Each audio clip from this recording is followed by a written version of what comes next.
आज हम करेंगे compounds of the sulphur. P block element ही कर रहे हैं। तो पी ब्लॉक एलिमेंट में हम सल्फ़र के बारे में करना है। तो सल्फ़र का सिंबल आपको पता ही है, सल्फ़र का सिंबल एस होता है हमारे पास, ठीक है। तो एटॉमिक नंबर इसका है 16, ठीक है। तो सबसे पहले हम बात कर लेते हैं इसकी एलोट्रोपिक फॉर्म्स की। तो एलोट्रोपिक फॉर्म में देखें तो इसकी जो है दो हमारे पास एलोट्रोपिक फॉर्म्स होती हैं। एक हमारे पास जो है वो रोम्बिक एलोट्रोपिक फॉर्म है, एक हमारे पास मोनोक्लिनिक इसकी फॉर्म होती है, ठीक है। तो ये दोनों फॉर्म्स जो है वो एग्जिस्ट करती हैं। तो ये एग्जिस्ट कैसे करता है, S8 as a S8 exist करता है। तो जो 8 है एग्जिस्ट करता है। जो इसकी रोम्बिक फॉर्म है वो हम डिस्कस कर रहे हैं।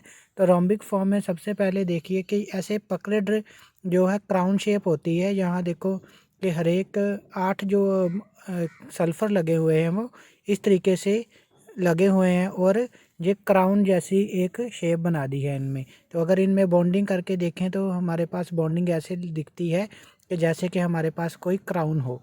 तो ये क्राउन जैसी है बॉन्डिंग शो करता है।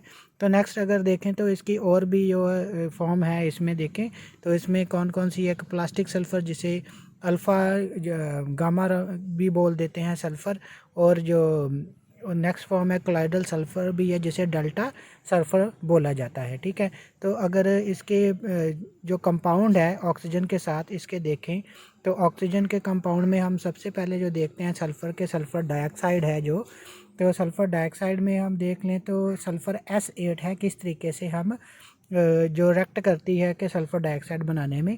तो सबसे पहले हम देखें कि S8 है जो ऑक्सीजन के साथ रिएक्ट करेगी in the presence of heat, then there will be the formation of SO2। This is the first method of preparation of sulphur dioxide. तो अनदर मेथड भी हम डिस्कस करते हैं साथ साथ में। इसका अनदर मेथड कौन सा है, अगर FeS2 मतलब कि इसे बोलते हैं आयरन पायराइट। क्या बोलते हैं, आयरन पायराइट। पायराइट का मतलब होता है कि उसमें लगा है हमारा S2, ठीक है। तो उसको ऑक्सीजन के साथ रिएक्ट करवाएंगे, हीट करेंगे तो हमारे पास कंपाउंड जो बन के आएंगे वो हमारे पास कंपाउंड कौन कौन से निकल के आएंगे, एक Fe2O3 एंड सल्फ़र डाइऑक्साइड बन जाएगा, ठीक है स्टूडेंट्स। सो नेक्स्ट हम देख लेते हैं इसमें कि लैब में कैसे इसकी प्रेपरेशन की जा सकती है। इन the lab it can also be prepared by the copper. Copper को हमने एसिड के साथ, सल्फ्यूरिक एसिड के साथ रिएक्ट करके और हीट करवा देना है। हीट करवाने के साथ हमारे पास जो है वो रिएक्शन निकल के आएगी, वो कौन सी होगी, sulphur dioxide and copper sulphate and sulphur dioxide, ये हमारे पास बनेंगे और विद मॉलिक्यूल ऑफ वाटर।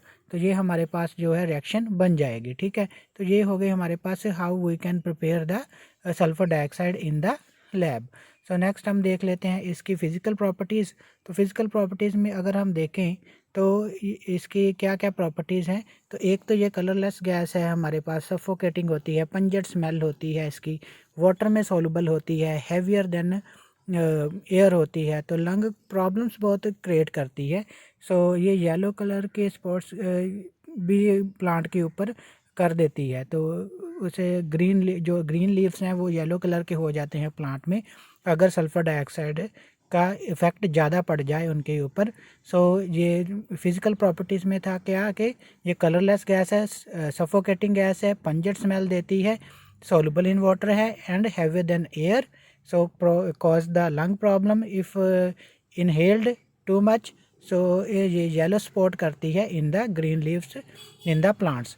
तो केमिकल प्रॉपर्टीज़ देख लेते हैं। तो केमिकल प्रॉपर्टी में ये स्लेक्ड लाइम जिसे हम कैल्शियम हाइड्रोक्साइड बोलते हैं उसके साथ सल्फ़र डाइऑक्साइड रिएक्ट करके एक मिल्की जो है कैल्शियम सल्फाइड बना देती है, milky calcium sulphide with the removal of the water.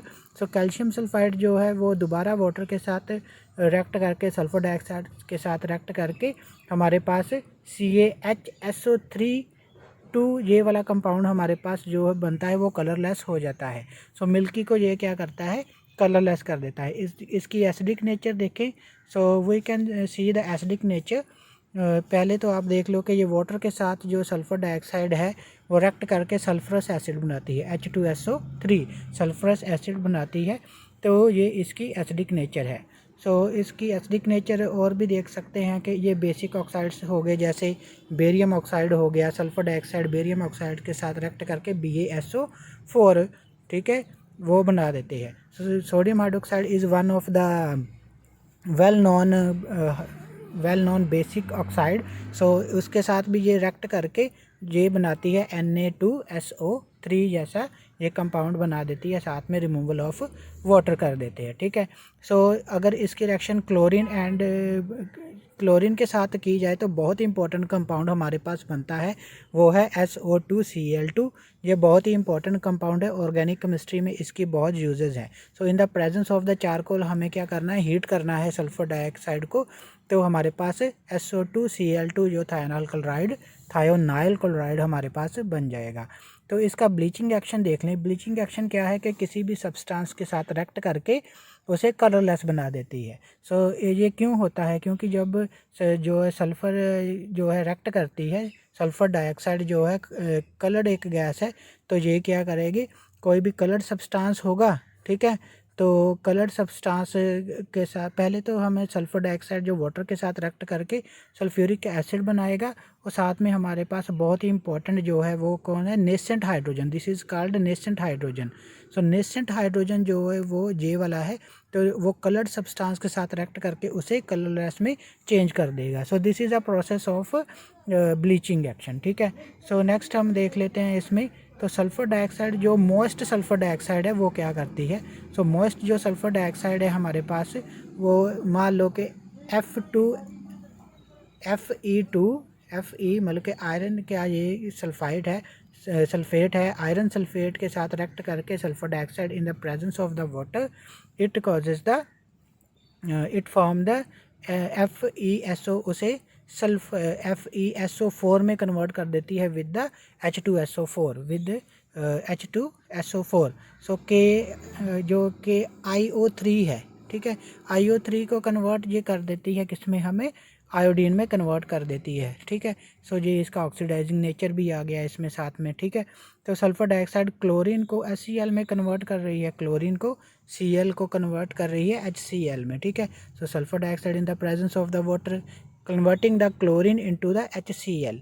तो KMnO4 में इसकी बहुत इंपॉर्टेंट रिएक्शन है, जो कि हम करते भी हैं, डी ब्लॉक में भी थोड़ी पड़ी होगी। तो सल्फ़र डाइऑक्साइड यहाँ H2SO4 जो है रिएक्ट करके K2SO4 हमारे पास बना देता है, ठीक है, और MnSO4 हमारे पास बन जाता है, जो है MnSO4 H2SO4 के साथ बन जाता है, ठीक है स्टूडेंट्स। सो नेक्स्ट हम इसके यूजेस पढ़ लें जो कि इंपॉर्टेंट यूजेस हैं। सो यूजेस में हम देख लेते हैं कि हाउ इट इज़ यूज़फुल। तो SO2 जो है मैन्युफैक्चर ऑफ H2SO4 बनाने के काम आता है।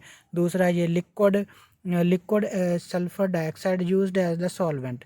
सो ब्लीचिंग एक्शन के लिए भी हम यूज़ करते हैं। इसे एंटी क्लोर भी बोला जाता है। एंटी क्लोर क्यों बोला जाता है, क्योंकि क्लोरीन को रिमूव करने के लिए यूज़ किया जाता है। जब क्लोरीन को रिमूव करने के लिए यूज़ करेंगे तो इस मटेरियल को हम एंटी क्लोर बोल सकते हैं, ठीक है। तो एंटी क्लोर के अलावा ये ब्लीचिंग एक्शन में भी यूज होता है, कि बहुत सारे कंपाउंड्स हैं उनके ऊपर जो ब्लीचिंग एक्शन के लिए भी इसको यूज़ किया जाता है। सो रिफाइनिंग शुगर को रिफ़ाइन करने के लिए, पेट्रोल को रिफ़ाइन करने के लिए, उनको प्योर फॉर्म में लाने के लिए, तो इसको भी यूज़ किया जा सकता है, ठीक है स्टूडेंट्स। तो ये हमने आज पढ़ लिया है सल्फ़र डाइऑक्साइड के बारे में। तो हाउ सल्फ़र डाइऑक्साइड के कैसे हम प्रिपेयर कर सकते हैं, उसकी फ़िज़िकल प्रॉपर्टीज़ क्या हैं, उसकी केमिकल प्रॉपर्टीज़ क्या हैं, और साथ में उसके यूजेस पढ़ लिए, ठीक है। और सल्फ़र जो S8 है जो वो किस तरीके से हमारे लिए वो इम्पोर्टेंट है, ठीक है students. Thank you very much.